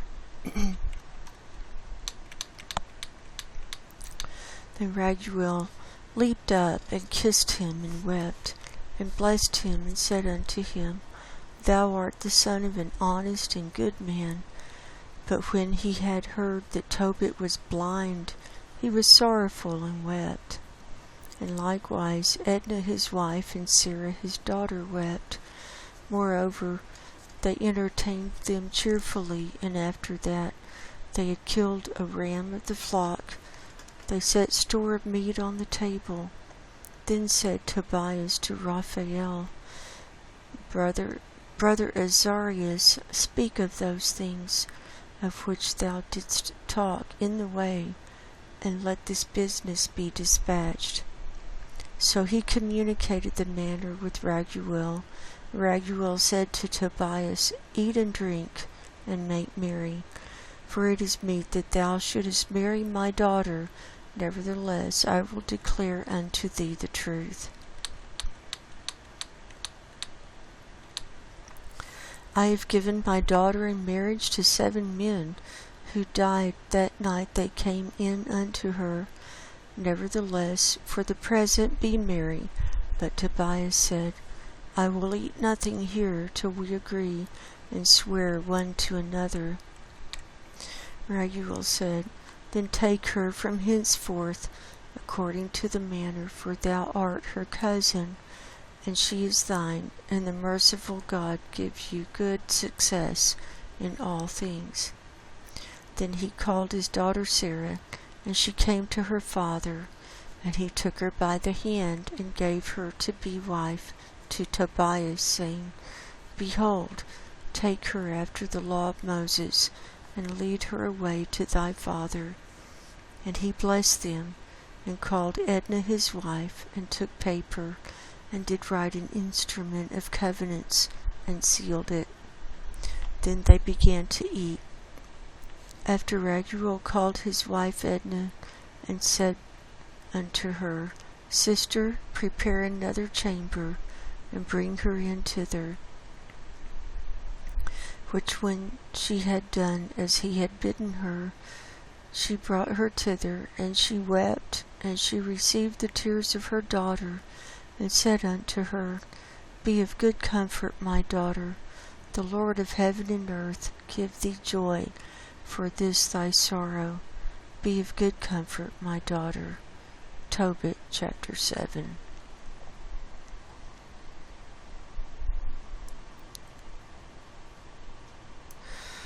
So, we're just seeing, the customs of the people then, and, going through their lives. And, it's so interesting to read these accounts and to see their hardships and their joys and their, how they lived and everything, and how, you've got a man of God here and evil people over there, and, it's been like this from the beginning, but Jesus came to save us from our sins and from our sinful nature, and so that we can be found worthy to be in heaven. And so, if you haven't given your life to Jesus Christ, I recommend it before it's too late. We're in the end times, I do believe, and the most important thing is to prepare spiritually for exiting the planet. And yeah, you can do some physical preps just to make your life a little more comfortable for as long as we're here. But, I can't see this going on that much longer. I mean, seriously. But, thank you for listening tonight and being here with me on the journey. I love you all, and I'm praying for you. And Lord willing, I'll be back here next Sunday night for another update. I hope you all have a good week, as good as possible. So until next time, I'll be praying for you. God bless you. Go in peace, and I will talk to you soon. Good night.